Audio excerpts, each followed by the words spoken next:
नमो तस् भगवतो अरहतो सम्मा संबुद्धस्स। नमो तस् भगवतो अरहतो सम्मा संबुद्धस्स। नमो तस् भगवतो अरहतो सम्मा संबुद्धस्स। धम्मा वेव्स पर आप सभी का उपासक उपासकों का व्यूअर्स का स्वागत है। आज संडे 10 अगस्त संडे के प्रोग्राम में आप सभी का, बंते जी का, सभी गेस्ट स्पीकर का बहुत बहुत स्वागत है, धन्यवाद है। आज हमारा प्रोमो नहीं चलेगा, हम सीधा प्रोग्राम शुरू करेंगे। तो किसी की अभी ईमेल वगैरह भी आज नहीं ले सकते, क्योंकि हम लंदन से, यूके से ये प्रोग्राम ब्रॉडकास्ट कर रहे हैं, कनाडा से नहीं कर रहे, बाली साहब बिजी होने की वजह से। तो आप सभी का बहुत बहुत स्वागत है। मैं सभी के से निवेदन करता हूं कि आप सभी इसको शेयर करें, लाइक करें, शेयर करें इस प्रोग्राम को। तो सबसे पहले हम बंते जी से पंचशील लेंगे। उसके बाद बंते जी को इंट्रोड्यूस करेंगे डॉक्टर सुजाता जी। और आज के जो गेस्ट स्पीकर हैं, राजकुमार जी नकोदर पंजाब से हमारे साथ जुड़े हैं, और बंते जी हमारे साथ जुड़े हैं। तो बंते सदानंद जी यहाँ इंग्लैंड में आए थे, हम मिले उनको, पंजाब में भी मिले हैं, तक्षशिला महाविहार के साथ बहुत अटैच रहे हैं, संघ नायक थे, बहुत सीनियर बनते थे। तो उनके जाने का काफी है, संघ को, उपासकों को बड़ा नुकसान है। तो हम उन्हें श्रद्धा अर्पित करते हैं। तो बहुत बहुत जी। धन्यवाद। कल भी हमने जो श्रावण पूर्णिमा का मैंने प्रोग्राम किया था, तो उपासकों की जानकारी के लिए पंजाबी में। अभी हम चलते हैं, हमारे जो आज के गेस्ट स्पीकर है, बहुत ही लर्नर्ड यंग मैन है, पंजाब से, नकोदर से। तो उनको मैं इंट्रोड्यूस करूंगा। जैसे आज भंते जी हमारे साथ प्रवचन करके गए हैं, डॉक्टर सम्यक बोधी जी नागपुर से जो थे, बहुत अच्छे उन्होंने गहरे दम प्रवचन दिए हैं। तो मिस्टर राजकुमार जी बौद्ध नकोदर से हमारे साथ जुड़े हैं। वो basically he is computer engineer, private तौर पर वह कंप्यूटर इंजीनियर है, और मार्शल आर्ट के मास्टर हैं, जो 6th से लेकर 12th क्लासेस तक लड़कियों को मार्शल आर्ट्स की ट्रेनिंग ट्रेनिंग देते हैं। उन्होंने ग्रेजुएशन के बाद मिशन, बाबा साहब के मिशन का और धाम का कार्य करने का पूरा संकल्प लिया फुल टाइम। वो अशोका बुद्ध विहार नकोदर में वहाँ के मुख्य सेवादार, धम मुख्य धम उपासक के तौर पर काम कर चुके हैं, उसकी देखरेख करते हैं। और विश्व बौद्ध संघ के प्रधान और सेक्रेटरी पद पर वो ईमानदारी से उन्होंने अपनी जो ड्यूटी है वो निभाई है।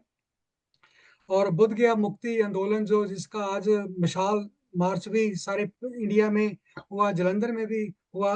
तो बुद्ध गया मुक्ति आंदोलन में पंजाब में जो भी एक्टिविटी होती है, जो भी प्रोटेस्ट होता है, राजकुमार जी उसमें बहुत बढ़ चढ़ कर हिस्सा लेते हैं।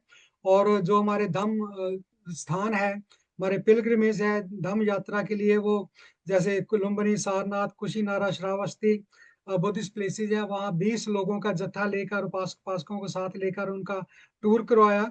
और 2 बार जो संघ के श्रामणेर की तथागत बुद्ध जी के संघ में श्रामणेर बन चुके हैं, 2 बार वो श्रामणेर बन चुके हैं, चीवर ले चुके हैं, एक बार चीवर लेकर वो बोध गया में आंदोलन में भी शामिल हो चुके हैं। और पंजाब में J&K में धम्म प्रचार के लिए काफी उनका योगदान रहा है। और तथागत की जो विपश्यना रिसर्च इंस्टीट्यूट की ओर से उन्होंने पाली का जो कोर्स भी किया है, पाली लैंग्वेज का। और 6 बार उन्होंने जो 10 दिन के मेडिटेशन कैंप विपश्यना कोर्सेज किए हैं, बहुत बड़ी बड़ी बात है। और जो हमारी सेरेमनी होती है ब्याह शादी, उसको भी सेरेमनाइज करते हैं राजकुमार जी। और एक खास बात जो मेरे मेरे बहुत अट्रैक्टिव लगी है, बड़ी खास लगी है, जितनी देर हम अपने अपनी औरतों को, माता को, बहनों को धम्म में नहीं लाते, तब तक बात नहीं बनती है। ये अपनी माता को, बहनों को, ये पहल, मेरे ख्याल ये पहली एग्जांपल है कि राजकुमार जी ने अपनी माता को, अपनी सास माता को, अपनी वाइफ को, तीनों को श्रामनेरी बनाया, उनके बाल जो कट ऑफ करके पूरा चीवर उनको अपनाया। ये पहली बार 3 शराब नेरी बनी है, बनी है पंजाब में, नकोदर में। बहुत बड़ी बात है। उनकी माता थी उसमें, उनकी वाइफ थी, और उनकी मदर इन लॉ सासू माता थी। ये बहुत बड़ा उनका एक दम के प्रति बहुत बड़ा स्टेप है। और बच्चों को वो मुफ्त ट्रेनिंग देते हैं। तो इस तरह राजकुमार बौद्ध जी धम का, बाबा साहब के मिश्रण का काम करते हैं, जो कि अपने आप में एग्जाम्पल है पंजाब में। मेरे मेरे नोट्स में तो अभी तक ऐसा एग्जाम्पल नहीं है। छः छः उन्होंने मेडिटेशन के कोर्स किए हैं, अपनी माता को श्राम नेरी बनाया, खुद खुद श्राम नेर बने हैं। तो राजकुमार जी, आपका पहली बार आए हैं हमारे चैनल पर, धम्मा वेव्स पर। आपका बहुत बहुत स्वागत है। तो आपका जो आज का विषय है, व्हाट्स द सेंस ऑफ धम्मा, धम्म का सार क्या है, उस पर अपने विचार देंगे। वेलकम, नमो बुद्धा, जय भीम। स्वागत है राजकुमार बौद्ध जी आपका धम्मा वेव्स पर। प्लीज गो है। हाँ जी, जय भीम, नमो बुद्धाय। दमा वेव्स की सारी टीम नो मैं पंजाबी ਦੇ ਵਿੱਚ ਹੀ ਕਰੂੰਗਾ अगर प्रवचन। हो सकता है जो इजी फील करते हैं हिंदी में तो ठीक है, नहीं तो आपकी जैसे फील करते हिंदी में भी कर सकते हैं, पर पंजाबी ज़्यादा बढ़िया रहूगी, मैं हैं। सोचता। ठीक है। अगर कोशिश जेकर करके देखो, हमारा जो महाराष्ट्र, यूपी वगैरह हाँ, सारा फिर अ, हिंदी में ही करेंगे। चलेगा। ठीक है, ठीक है। तो दमा वेव्स की सारी टीम को हार्दिक बधाई, साधुवाद। और भंते जी को मैं बंदामी करता हूँ। जैसे कि आज भंते जी ने जो भी प्रवचन दिया, बहुत ही समझने योग्य था। उन्होंने पोषत के बारे में हमें बताया। और जो मेरा विषय है बुद्धम का सार, तो बुद्धम का सार तो यही है कि तथागत बुद्ध ने हमें क्या शिक्षा दी है। एक बार तथागत बुद्ध के पास कोई उपासक आते हैं और वो भगवान से पूछते हैं कि आप छोटे से शब्दों में बताएं कि ये बुद्धम क्या है। मतलब अगर कोई छोटे शब्दों में समझना चाहे, तो तथागत ने कहा, सब पापस अकरणन कुशलस्या उपसंपदा सचित परियोदोपनन एतन बुद्धं शासनं। कि जो बुद्धा का शासन है उसमें पाप कर्म करने नहीं होते, अपने मन को शुद्ध करना होता है, सहचित परियोदोपन। और तथागत की जो शिक्षा है वो सारी मन पर आधारित है, क्योंकि उन्होंने अपनी छठी इंद्री पर ज़्यादा काम किया है, उसको देखा है। क्योंकि उन्होंने देखा कि जो भी कुशल और कुशल काम होते हैं वो सारे मन पर होते हैं। और उन्होंने धम्म पद में पहला जो सूत्र है, मनोपुपगम्मा धम्मा मनो सेठा मनोमया मन सच पदुठे न भास्ती वा करोती वा ततो न दुख मन वेती चक्षु वा वह तो पदंग। तो जो पहला सूत्र हमें बहुत कुछ समझा जाता है कि मन कैसे बनता है। मनोपुपगम्मा धम्मा, कि मन आपके जो पूर्व गर्म जो आपने पास्ट में मतलब थोड़े समय पहले किए हुए हैं, वो मन उसको संस्कार के रूप में कर्म बना लेता है। और मनुसेठा, मन इस संसार का श्रेष्ठ सबसे बड़ा है। और मनोमया, ये सारा जो मन का रचा हुआ है।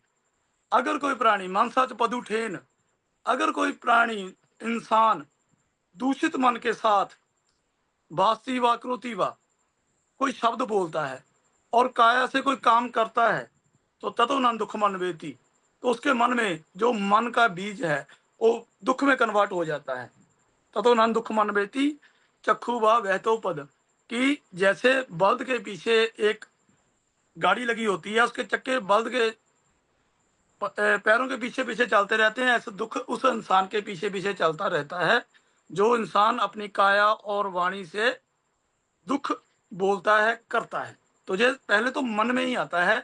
तो तथाकथन ने वाणी को और काया को बाद में, पहले अपने मन को सुधारने के लिए हमें समझाया है। तो तथाकथन ने क्या समझाया हमें कि मन एक अजैहा अजैही इंद्री है कि जो उसको उसके लिए अच्छा होता है, जो मन के लिए अच्छा होता है वो हमारे लिए अच्छा नहीं होता, क्योंकि मन विकारों से भरा हुआ है। और जो मन के लिए बुरा होता है वो हमारे लिए अच्छा होता है। फॉर एग्जाम्पल, जैसे मन धम सूत्र सुने तो जो मन के लिए अच्छा है, और उसको उस सुनने के वक्त नींद आने लगती है, कोई शरीर में प्रॉब्लम आने लगती है, शरीर भारा भारा होने लगता है, तो वो उस क्लास से चला जाता है। और अगर कोई नच गीत प्रोग्राम हो रहा हो, खेल तमाशा हो रहा हो, तो मन उसमें बहुत जल्दी उसमें समाहित हो जाता है और खुशी मनाता है। तो तथागत बुद्ध ने इस मन को, जैसे भंते जी ने शील बताया है, जैसे अपोसत में हमने रखना होता है, नच गीत वादित विसुख दर्शन माला गंध विलेपन धारण मंडल विभूषण ठाना बेरमणि शिक्षा पदंग समाधियामी। खास तौर पर ये भिक्षुओं को शील दिया जाता है, पर ये हमारे गृहस्थियों के लिए भी बहुत अच्छा है, क्योंकि हमें भी नच गीत में नहीं जाना चाहिए, खेल तमाशों में हमें अपने मन को नहीं लगाना चाहिए, क्योंकि मन उनमें डूब जाता है, अशक्त हो जाता है और जीतने और हारने में दुखी और सुखी का अनुभव करता रहता है। तो तथागत बुद्ध ने हमें इनसे रोका है। और उसके बाद उन्होंने जैसे दो कम्युनिकेशन की बात की है, एक वन वे कम्युनिकेशन, एक two way communication. Tathagata Buddha कहते हैं कि मन का एक निज़म है कि जब वन वे कम्युनिकेशन होती है, एक बोलने वाला होता है और दूसरा कुछ सुनने वाला होता है, तो मन जल्दी बोर हो जाता है। ये भी एक मन का स्वभाव है, वो सुनना नहीं चाहता, वो अपनी आवाज बीच में डालना चाहता है। तो जब टू वे कम्युनिकेशन होती है, एक बोलने वाला होता है, दोनों बोलने वाले होते हैं, तो मन को अच्छा लगता है, वो अपना जो ज्ञान है वो उसमें फैलाता रहता है कि मुझ में ये है, मुझ में ये है। तो अगर दो की आपस में चर्चा चलती रहती है तो बहस का विषय बन जाता है। तो तथागत बुद्ध ने कहा, जैसे स्कूलों में एक टीचर होता है, वो बोलता है और बच्चों को ऐसे बिठाता है कि आप मेरा लेक्चर सुने। तो बच्चों को वो सुनने में मतलब सिखाया जाता है कि आप अगर अपने मन को ये सुनने में लगा देंगे और मेरी हर एक बात को आप ध्यान पूर्वक सुनेंगे, और मैं बाद में आपका टेस्ट लूंगा कि आपने मैंने जो बोला क्या आपने सुना है, तो मैं आपको अगली क्लास में भेजूंगा, आपको पास करूंगा। तो उसके लिए हमने जो एग्जाम रखे हुए हैं, जैसे हम स्कूलों में देखते हैं। तो ये गुरु शिष्य की जो परंपरा है, जो मास्टर और शिष्य का जो इस संसार में चला है, वो तथागत बुद्ध ने ही चलाया है, जैसे हमने धम्म चक्र प्रवर्तन सूत्र में कहते हैं। क्योंकि इससे पहले ये वाली विद्या पूरे भारत में क्या किसी कहीं भी नहीं थी, जो तथागत बुद्ध ने खोज निकाली है। तथागत बुद्ध ने क्या खोजा कि मन जो है वो दुख पैदा करता है, और दुख वो कैसे पैदा करता है। तो उसके लिए तथागत बुद्ध ने प्रति संपाद सूत्र भिक्षुओं को बताया था कि अगर आपका मन जो अज्ञान में कोई कार्य करता है, तो वो लास्ट में दुख ही पैदा करता है। तो जो प्रतिसंपाद सूत्र है वो है अविद्या पच्चिया संखारा, कि अज्ञान के कारण संखार का जन्म होता है। जब इंसान अज्ञान में, जैसे कल रक्षाबंधन का त्योहार था, पूरे भारत में मनाया जा रहा है और बहुत लोग इस त्योहार को मना रहे हैं, पर उनको इस त्योहार की नॉलेज नहीं है, वो किसी के कहने पर वो काम करी जा रहे हैं। तो क्या हुआ, अज्ञान में काम हो गया। अगर अज्ञान में ये काम हो गया तो उसका एक संस्कार बन जाता है। अब जो बच्चों में संस्कार चला गया, तो वो बार बार बार बार उसी को करते रहेंगे। तो संस्कार के कारण क्या होता है, विद्या पच्चा संखारा संखारा पच्चा विज्ञान। तो विज्ञान का जन्म होता है, जानने वाला पैदा हो जाता है। तो विज्ञान विज्ञान बच्चा नाम रूपम, ये सबसे अहम कड़ी है। ये चौथी कड़ी है, अविद्या के बाद आती। नाम को उस समय की भाषा में बोला जाता था शरीर, सॉरी मन, और रूप को बोला जाता था शरीर। और तथागत बुद्ध ने जब इस शरीर पर भी खोज की पूरी, तो उन्होंने चार धातुओं को पाया, पृथ्वी धातु, आपो धातु, तेजो धातु, वायु धातु। किसमें पृथ्वी है, अग्नि है, पानी है और हवा है। तो ये चार धातुओं से बनकर ये बॉडी बनती है। और जो पांचवा स्कंद उन्होंने बताया, जिसको उन्होंने नाम कहा था उस समय, उसको मन बोलते थे। और ये भी चार स्कंदों से बनता है, जैसे विज्ञान, वेदना, संज्ञा और संस्कार। तो मन जो शरीर में रहता है वो अदृश्य रहता है, उसका कोई रंग नहीं होता, उसका कोई रूप नहीं होता, कोई भी इंसान उसे देख नहीं सकता, पर उसको महसूस किया जाता है। तो तथागत बुद्ध ने जब मन पर काम करना शुरू किया, तो उन्होंने देखा कि मैं अदृश्य चीज पर काम कर रहा हूं, तो अदृश्य चीज को मैं कैसे, उस पर कैसे काम करूं। तो उन्होंने अदृश्य चीज का ही सहारा लिया। तो अदृश्य चीज क्या थी, श्वास। श्वास हमें आता है, जाता है, हमें पता चलता है, पर उसका ना तो कोई रंग है और ना ही कोई रूप है, उसको हम टच नहीं कर सकते। तो तथागत बुद्ध ने सती पठान सूत्र में अपने भिक्षुओं को बुलाया और उनको बताया कि भिक्षुओं, एक आइनो आयन भिक्षवे मग्गो, कि एक ही रास्ता है भिक्षवे मग्गो, सत्तानंग विशुद्धिया। अपने आप को शुद्ध करने के लिए शोक परिदेवानंद दुख दो मनसाना, कि आप अपने हर प्रकार के दुखों से मुक्त हो सकते हैं। निर्वाण सच्ची क्रिया है, आप निर्वाण के साक्षात्कार हो सकते हैं इसी जन्म में। आप निर्वाण को मतलब अपनी सभी इच्छाओं का खात्मा कर सकते हैं। तो उसके लिए जैसे भंते जी ने हमें बताया कि अज्ञान को हमने कैसे खत्म करना है, तो उन्होंने चार उपासना बताई। काय कायानुपस्सी वेहरति अतापि संपजानो सतीमा विनय अलोके अविद्या दो मनस्थानम।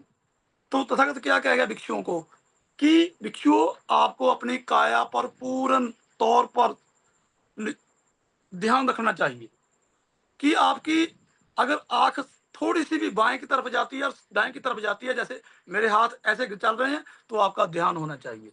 तो उन्होंने काया पर क्या बोला, गच्छन्तो वा गच्छामीति पजानाति। ये तथागत बुद्ध के उपदेश है पाली भाषा के, कि अगर आप चल रहे हो तो सिर्फ अपने मन को बताएं कि आप चल रहे हैं। ये आपकी नॉलेज है, उस समय की आपका ज्ञान है। ठितो वा ठितो मीति पजानाति, बैठे हैं। निसिन्नो व निसिन्नो मीति पिजानाती, सियानो व सियानो मीति पिजानाती, कि एक इंसान 24 घंटे में 4 तरीके से अपनी काया को बना सकता है। जहाँ तो वो चल सकता है, जहाँ वो बैठ सकता है, जहाँ वो खड़ सकता है और जहाँ वो लेट सकता है। तो 24 घंटों में हमें इन 4 अवस्थाओं में अपनी बॉडी को रखना होता है। तो हमारा ज्ञान क्या है कि इस समय हमारी बॉडी किस अवस्था में है। तो ये हमारा उस समय का ज्ञान हो गया। फिर उसके आगे उन्होंने क्या बताया, अभिकंते पटिकंते सब जानकारी होती, लोकिते विलोकिते सब जानकारी होती, कि जब आपकी बॉडी किसी तरफ कट ले रही है तो आपको उसकी जानकारी होनी चाहिए। सिंघाट पत चीवर धारणे संप जानकारी होती। तो इसका कारण है कि आप जब अपने विषय भिक्षु चीवर डालते हैं, हम कपड़े डालते हैं, तो अपने आप को उस समय भी ज्ञान होना चाहिए कि हम चीवर या कपड़ा डाल रहे हैं या कपड़ा उतार रहे हैं। ये अपने मन को ज्ञान देना होगा। फिर उन्होंने बाद में क्या कहा, गते ठिते निसिन्ने सुते जागृते भाषिते तुणि भावे संप जानकारी होती। तो खाते समय, बोलते समय, चुप रहते समय, हरकत करते समय जथा जथा बा कायो पणी तो होती तथा तथा बा पिजाना थी। कि जब जब ये काया बदल रही है, मतलब ट्रांसफर हो रही है, तो तथा तथा वह जान, यही आपका ज्ञान है। अगर आप अपनी काया के प्रति सजग रहेंगे तो आप ज्ञानवान हैं। तो फिर उसके बाद उन्होंने क्या बताया कि जब आप ये काम करेंगे तो आपका मन क्या होगा, भारी होना शुरू हो जाएगा। वो ये काम कर नहीं पाएगा, क्योंकि उन्होंने ये हमारे मन ने ये कभी काम नहीं किया।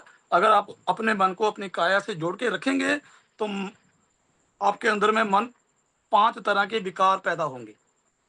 आपको आलस आनी शुरू हो जाएगी। आपको जो मन है आपका पास्ट में और फ्यूचर के जो विचार हैं उनमें डूबना अरे मेरा तो ये काम रह गया, मैं तो ये काम करना था, तो वो उससे भागना चाहेगा। तो हमारी जो मेहनत है, हमारा जो संघर्ष है कि अपने मन को पाप कर्मों से मुक्त करना है, तो तथागत बुद्ध ने 4 आर्य सत्यों की बात की है। ये आर्य सत्य क्या है कि ये सभी पर लागू होते हैं। इसके लिए कोई गोरा काला हिंदू मुस्लिम कुछ नहीं देखा जाता। इसके लिए लंबा ऊंचा मतलब कुछ नहीं देखा जाता। इसके लिए इंसान होना जरूरी है। तो एक इंसान इन 4 सत्यों को जान सकता है। तो तथागत बुद्ध ने क्या बताया, दुख आर्य संचंग, दुख समुदय वारी संचंग, दुख निरोधो वारी संचंग, दुख निरोधो गामनी पटा पदाती आर्य संचंग। इसका भाव है कि दुख संसार में है, दुख का कोई कारण है, दुख का कोई निवारण है और दुख का निवारण का रास्ता है, जो तथागत ने आर्य अष्टांगिक मार्ग के रूप में हम सभी को बताया है। तो बाबा साहब ने भी अपने पाई पार में जो 11वीं पालनता है, उन्होंने बताया है कि मैं आर्य अष्टांगिक मार्ग की पालना करूंगा। तो आर्य अष्टांगिक मार्ग में सम्मा दिट्ठी, सम्मा संकल्पो, सम्मा वाचा, सम्मा कमंतो, सम्मा जीवो, सम्मा व्यामो, सम्मा सती और सम्मा समाधि। तो ये इन 8 को 3 प्रकार में डिवाइड किया है, शील, समाधि और प्रज्ञा। तो शील में ये धर्म के 3 अंग आते हैं, जैसे काया से कोई बुरा कर्म नहीं करना, मन से वाचा से कोई बुरा नहीं बोलना, और अपनी जो आजीविका है उसको सही सही रखना। और समाधि में भी 3 काम आए, सम्यक व्यायाम, सम्यक सति और सम्यक समाधि।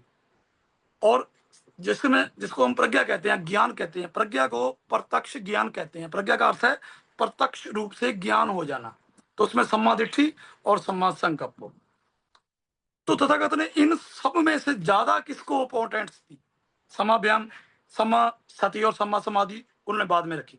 उन्होंने बोला सम्यक आजीविका, कि जब एक इंसान इस दुनिया में कार्य करता है तो वो अपने पेट को भरने के लिए ही काम करता है, और पेट को भरने की खातिर ही वो दुख चक्र को बढ़ाता जाता है, वो राग और द्वेष करता है। तो तथागत बुद्ध ने सम्यक आजीविका को बताया, मिस्सा जीवन पहाय सम्मा जीवन जीवत कंपेति ऐंग बुचते सम्मा जीवो, कि भिक्षुओं कभी भी अपने पेट को भरने के लिए ऐसा काम मत करना जिसमें आपके मन में राग और द्वेष पैदा हो, या कोई भी अजैया काम मत करना जिसको करने में किसी दूसरे प्राणी की हानि हो जाए। ये भिक्षुओं के लिए थी। और गृहस्थियों के लिए क्या है? गृहस्थियों के लिए तथागत बुद्ध ने बताया कि एक इंसान 5 प्रकार के मिथ्या आजीविकों काम करता है, 5 प्रकार की। तो उन्होंने क्या बताया? पहला था कुहना, दूसरा था लपना, तीसरा था निष्कंपता, चौथा था निमित्रिकता, और 5वां था लाभ एंड लाभ निष्किस्मता। और इन 5 के मैं अर्थ के साथ बताता हूँ। जो हम गृहस्थियों के लिए बहुत ज्यादा जरूरी है, क्योंकि हम गृहस्थी इन समय आजीविका के को मिथ्या जीविका बना लेते हैं। तो पहले उन्होंने क्या बताया कि कुहना किसको कहते थे? कि जो गुण मेरे में नहीं है और मैं अपनी समय का जीविका मतलब पैसा कमाने के लिए वो लोगों को गुण बताता हूँ और पैसे कमा लेता हूँ और मेरे में गुण नहीं होते, तो वो भगवान बुद्ध कहते हैं कि वो आपकी मिथ्या आजीविका में आते हैं। कि जो गुण में आप में नहीं है और आप लोगों में उसको बताते हैं और उसके बदले आपको पैसे मिलते हैं, तो वो समाजीविका नहीं हुई। चाहे आप किसी का नुकसान नहीं हुआ, पर आपने वो गलत बोल दिया। दूसरा उन्होंने बोला लपना। लपना में क्या था कि किसी इंसान में कोई अवगुण नहीं है, कोई अवगुण नहीं है किसी इंसान में, पर आप चाहते हैं कि उसका प्रॉफिट ना हो जाए, तो आप उसमें अवगुण बताकर कोई काम करते हैं कि ये अच्छा नहीं है, मैं अच्छा हूं।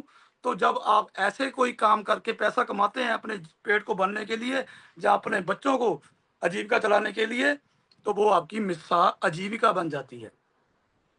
तीसरा उन्होंने बताया निपेशिकता।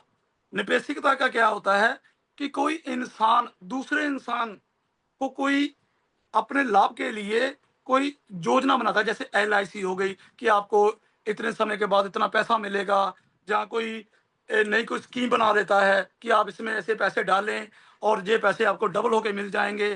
तो जो इंसान उसके भर में आ जाता है और उसको पैसा दे देता है, तो हम सोचते हैं कि हम अमीर हो गए। जैसे आज के एजेंट वगैरह करते हैं, वो लोगों को विदेश भेजने के लिए उनके पैसे हड़प लेते हैं और मूर्ख लोग उनकी चाल में फंस जाते हैं। और वो जो एजेंट लोग होता है वो सोचता है कि मैंने अपने लिए अच्छा काम कर लिया। तथागत बुद्ध कहते हैं कि ये मिथ्या जीवो है, इसके आपसे राग और द्वेष खत्म नहीं होंगे। और चौथा था निमित्रिकता। निमित्रिकता का भाव था कि जैसे हम लोग कहते हैं हम बुद्ध विहार बनाएंगे, तो बुद्ध विहार बनाने के पीछे भी मेरे पीछे मन में कुछ सोच होती है कि जब ये बुद्ध विहार बन जाएगा तो उसमें मेरी बड़ी फोटो लगेगी, लोग आके मुझे पहचानेंगे। जब उस बुद्ध विहार में कोई प्रोग्राम रखा जाएगा तो हर बजे मुझे समझा जाएगा। तो अगर आप इस तरह सोचते हैं और उसके लिए आपको कोई प्रॉफिट, जैसे आप दान मांगते हैं और दान को फिर ऐसे लगा देते हैं और नाम अपना आगे बढ़ाते हैं, तो तथागत बुद्ध ने उसको भी मिथ्या जीवों में डाला था। और ये महाचित्तारी सूत्र है। मान लो अगर आपने ये पढ़ना हो तो महाचित्तारी सूत्र तथागत भगवान का आप पढ़ सकते हैं। और 5वां है लाभेन लाभ निजी की क्षमता, जो सबसे बड़ा है कि जब आप एक चीज पर लाभ प्राप्त कर चुके हैं और आप फिर उस चीज पर दोबारा लाभ प्राप्त करना चाहते हैं, मतलब एक चीज पर आप 2 बार लाभ प्राप्त करते हैं, तो वो आपकी मिथ्या अजीबों में चला जाता है, जिसके कारण आपके घर में क्लेश आ जाता है, आपके मन में क्रोध आ जाता है, आपके अंदर डर पैदा हो जाता है। तो तथागत बुद्ध ने क्या कहा कि आपको इन 5 बातों से सावधान रहना पड़ेगा मिथ्या अजीबों के लिए। और अगर आप धर्म का काम करते हैं आप अपना जो 5-10 हाथों से कोई भी काम करते हैं, खून पसीने से काम करते हैं और उससे कुछ पैसा धर्म के लिए लगाते हैं। जहाँ जो धर्म का कार्यक्रम कर रहे हैं, जैसे बंते जी धर्म का प्रोग्राम करते हैं, तो अगर आप उनको खाने में कुछ दे देते हैं एक समय के लिए, तो वो भी आपका बहुत बड़ा दान बन जाता है, बहुत पुण्य काम हो जाता है। तो तथागत बुद्ध ने हमें पुण्य काम करने के लिए ही आगे दिशा दी है कि 2 तरह के काम होते हैं, एक पुण्य काम होते हैं, एक पाप कर्म होते हैं। इनको तथागत ने कुशल और अकुशल में नापा है। और अकुशल किसे कहा उन्होंने? जिस काम को करने में आपके मन में क्रोध, डर, नफरत, ईर्ष्या, लालच, वैर, विरोध बढ़ जाए, वो अकुशल कर्म होते हैं। और कुशल कर्म क्या होते हैं कि जिस काम को करने से आपके मन में ईर्ष्या, डर, नफरत, जो भी विकार हैं वो खत्म होने लगे, तो वो कुशल कर्म है। और तथागत ने बताया कि कुशल कर्म का संग्रह नहीं हो सकता, अकुशल का संग्रह हो जाता है, क्योंकि संस्कार जो भी बनते हैं वो संग्रह होता है। और जब हम उन संस्कारों को निकालते जाते हैं तो वो कुशल कर्म होते हैं, पर कुशल का संग्रह नहीं होता। तो क्या बताया धर्म का सार? सब पापस अकरणन कुशलस्या उपसंपदा, कि कुशल कर्मों की उपसंपदा इकट्ठी करें। सचित परियोदोपनन, सचित परियोदोपनन, कि अपने खुद के चित्त पर काम करें, किसी दूसरे के चित्त पर आप काम नहीं कर सकते, क्योंकि आप अपने खुद के मालिक हैं। अत्ता ही अतनो नाथो, अत्ता ही अतनो गति। आपकी खुद की गति, आप सुगति में चले जाएं, आप दुर्गति में चले जाएं, ये आपके बस में है।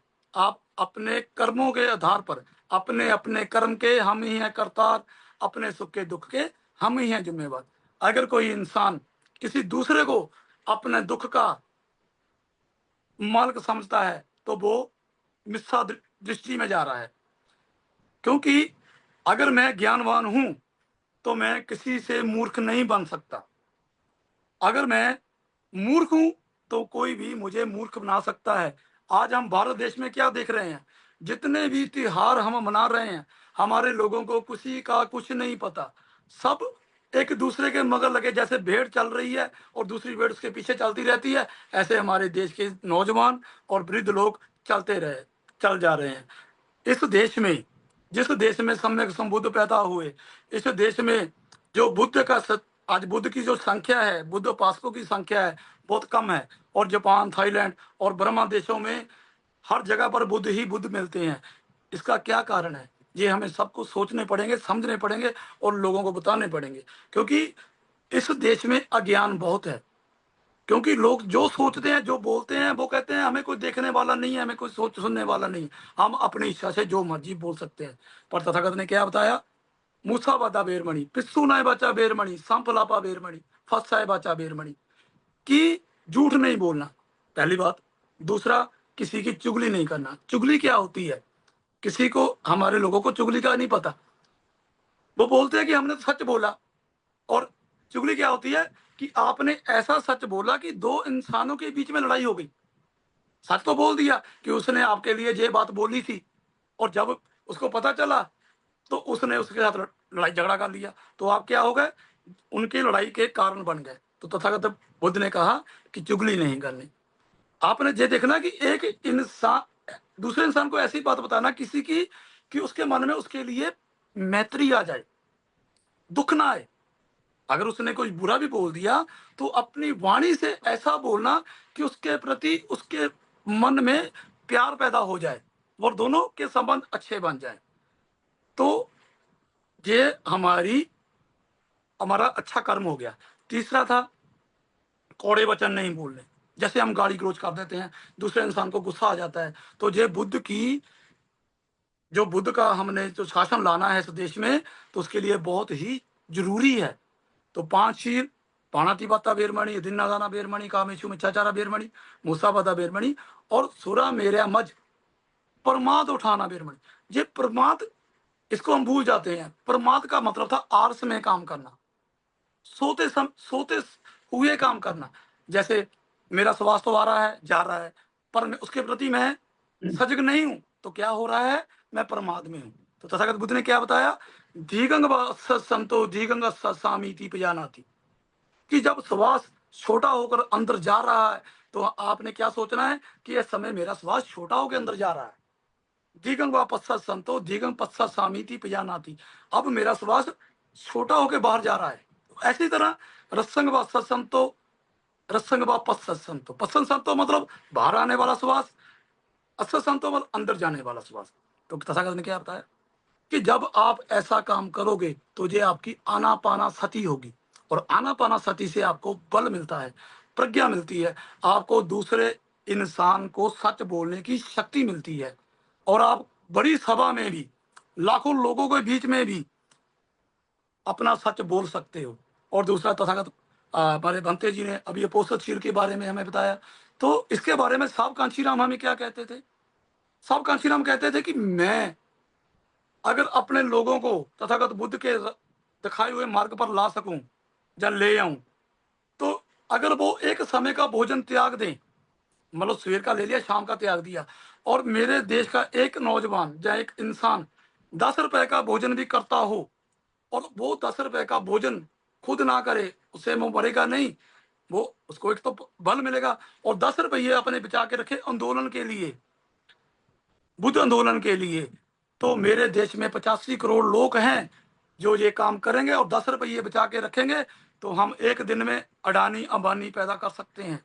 सिर्फ एक दिन का एक समय का भोजन बचाकर उस पैसे को बुद्ध धर्म के कामों में लगाना चाहिए।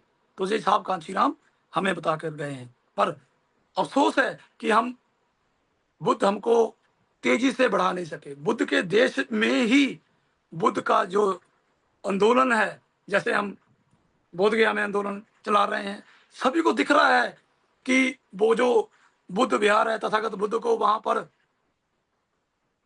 ज्ञान की प्राप्ति हुई थी, उसमें बहुत बड़ी तथागत बुद्ध की मूर्ति लगी हुई है, भंते जी जा रहे हैं, पर जहाँ की जो सरकारें हैं, न्यायपालिका है, उनको दिखाई नहीं दे रहा।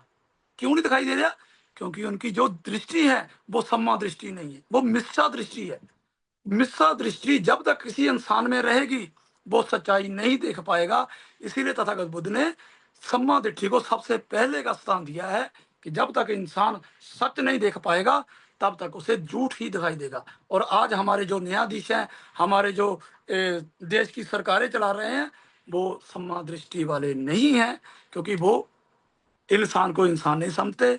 वो छुआछात, इंसान को जातों में देखते हैं, इंसान को दूसरे मतलब मतभेद में देख रहे हैं, ब्राह्मण क्षत्रिय वैश्य और शूद्र में देख रहे हैं। तो इसीलिए जो हमारा देश है वो पूरे वर्ल्ड में लोअर लेवल पर पहुंच चुका है। और एक समय हमारा देश इस पूरे वर्ल्ड में पहले नंबर पर था जब तथागत बुद्ध का शासन था, अशोक सम्राट का शासन था, हमारे बोधि जो सम्राट हुए हैं उनका शासन था। तो समय, जी, समय नियरली पूरा पूरा हो चुका हाँ समय ज्यादा हो गया ना शायद। है। तो मैं अपनी बात को विराम लगाता हूँ, क्योंकि बुद्ध धम्म में तो इतने उपदेश हैं, 84,000 उपदेश तथागत बुद्ध ही हमें दे गए हैं। तो इसकी एक समय, एक दिन में या एक घंटे में हम उन बातों को पूर्ण नहीं समझ सकते, पर हमें जो बुद्ध धम्म का सार है उसको समझना चाहिए कि हमें किसी भी तरह पाप कर्म नहीं करना जिससे किसी दूसरे का नुकसान हो जाए। तथागत बुद्ध ने बस इसी बात पर ध्यान दिया है, और अपने मन को नियंत्रण में रखने के लिए, अपने मन पर कंट्रोल करने के लिए, अपो दीपो भवो, अपने दीपक खुद बनो। कोई तुम्हारा दीपक नहीं है, कोई तुम्हें रास्ता पकड़कर आगे नहीं लेके जाएगा। कोई तुम्हें, जैसे हमें जहाँ डेराबाद में हमें बताया जा रहा है कि एक गुरु होता है, वो आपको 5 शब्द देगा और वो आपको मरने के बाद किसी और स्वर्ग में ले जाएगा। ये तथागत बुद्ध ने नहीं माना, ये बाबा साहब ने नहीं माना। बाबा साहब ने 14 अक्टूबर 1956 को जो हमें 22 प्रतिज्ञा दी है वो बहुत सोच समझ कर दी है। बाबा साहब आज के समय के बोधिसत्व हैं। बोधिसत्व नहीं, मैं तो उनको भी सम्यक संबुद्धि कहूंगा, क्योंकि उन्होंने जो ज्ञान प्राप्त किया है वो खुद से प्राप्त किया है, उनको कोई ज्ञान देने वाला नहीं था। क्योंकि इस देश में ज्ञान तो खत्म हो चुका था, हमें पढ़ने लिखने का अधिकार खत्म हो चुका था। तो बाबा साहब के साथ भी जो हुआ है वो बहुत ही गलत हुआ था, और बाबा साहब ने उन गलतियों में से सच्चाई को निकाला है और सबके लिए हमें देके गया है। तो बाबा साहब की जो 22 प्रतिज्ञा है, हम अपनी तरफ से और धम्मा वेब की टीम से आप सभी सुनने वाले श्रोताओं को बेनती करते हैं कि बाबा साहब की 22 पुस्तकों को ज़रूर अपनाएँ और अपने देश को बोधमयी देश बनाएँ और अपने बाबा साहब का एक सपना पूरा कर जाएँ कि बाबा साहब चाहते थे कि मैं इस देश को बोधमयी देश देखना चाहता हूँ और उसके लिए अपने मन को कंट्रोल में रखें, किसी के पीछे मत लगे। तो मैं सभी को हार्दिक अभिनंदन करता हूँ, सभी को साधुवाद करता हूँ कि आपने मुझे सुना और तथागत भगवान की जो वाणी थी, उसका हमने आप सबको बताया। तो मैं आपको ये भी बताना चाहता हूँ कि जब तथागत बुद्ध ने ज्ञान दिया था सारनाथ में, तो उस समय पाली भाषा तो थी, पाली भाषा को मागधी भाषा कहते थे और दूसरी भाषा थी प्राकृतिक भाषा, तीसरी थी सुरसैनी, जैसे संस्कृत भाषा, जैसे उस समय के ब्राह्मण थे। तो तथागत ने पाली भाषा या मागधी भाषा में ही सूत्र क्यों दिए थे? तथागत बुद्ध कहते हैं कि जैसे हमारा बच्चा पैदा होता है, वो लिखना तो बाद में जानता है, पर उस मातृभाषा को जल्दी से सुन लेता है, समझ लेता है, बोल लेता है। तो उस समय पाली भाषा इस देश की मुख्य भाषा थी। तो हमें पाली भाषा को भी समझना चाहिए। अगर किसी को हम धर्म के बारे में समझा रहे हैं, तो उसके लिए हमें पाली भाषा का मतलब सहारा लेना चाहिए। तो दूसरे इंसान को पता चल जाता है कि ये तथागत बुद्ध की ही वाणी है, वहीं से आई हुई है। तो पाली भाषा को भी ज़रूर पढ़ें। सभी को जी। नमो बुद्धाय, जय भीम, जय भारत। भवतु सब मंगलं रक्षन्तु सब देवता सब बुद्धानुभावेन सदा सुखी भवन्तु मे। भवतु सब मंगलं रक्षन्तु सब देवता सब धम्मानुभावेन सदा सुखी भवन्तु मे। भवतु सब मंगलं रक्षन्तु सब देवता सब संघानुभावेन सदा सुखी भवन्तु मे। सभी को त्रिरत्न प्राप्त हो। जय भीम, नमो बुद्धाय। साधु, साधु, साधु। साधु साधु साधु। बहुत बहुत धन्यवाद राजकुमार बौद्ध जी। बहुत गहराई में आपने जो आज की देशना दी है कि बुद्ध धर्म का जो सार है, वो बिल्कुल सार आपने हमारे दर्शकों को एक्सप्लेन करके दिया। कोई ऐसा पहलू नहीं है जो आपने छोड़ा हो। तो शायद मेरा ख्याल पहली बार ऐसा धम्मा वेब के चैनल पर हुआ जो बंते जी के प्रवचन थे, बहुत बहुत अच्छे। उन बंते जी के तो प्रवचन होते ही अच्छे हैं, धम्म के होते हैं। तो पर जो उपासक के भी जो प्रवचन है कि पाली भाषा को यूज करके ऐसा ऐसे प्रवचन किसी उपासक से पहली बार हमें सुनने को मिले हैं। तो बहुत आपका धन्यवाद। बहुत हम रिक्वेस्ट करते हैं, विनती करते हैं कि आगे फ्यूचर में भी जब हम आपको इनवाइट करें, आपको बेनती करें, तो जरूर जी, समय निकाल कर धम्मा वे पर आइए। आपका बहुत बहुत धन्यवाद। हमारे श्रोताओं ने, हमारे व्यूअर्स ने, सपोर्टर ने बहुत उनको ज्ञान प्राप्ति हुई होगी।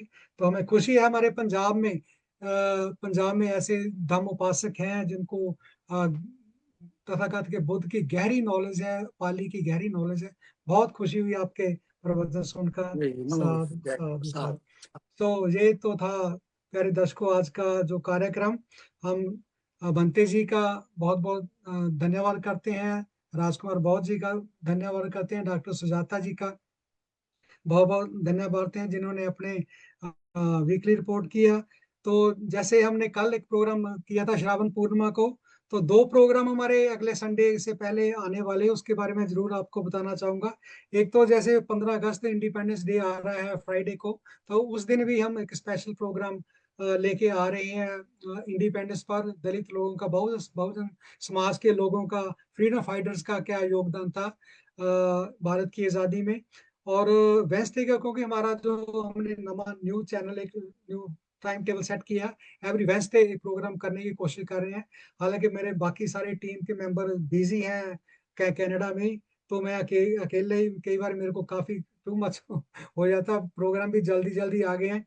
फिर भी मैं कोशिश करूंगा दिस वेंसडे महाउपासिका माता विशाखा के जीवनी के बारे में बुधवार को, वेंसडे को 8 बजे भी प्रोग्राम मैं करूंगा, वो भी जरूर देखिए। और 15 अगस्त का प्रोग्राम फ्राइडे का भी, वो भी जरूर देखिए। तो मिलते हैं फिर वेंसडे और फ्राइडे को, फिर एज यूजुअल संडे के प्रोग्राम। सभी का बहुत बहुत धन्यवाद। सबको नमो बुद्धा, जय भीम।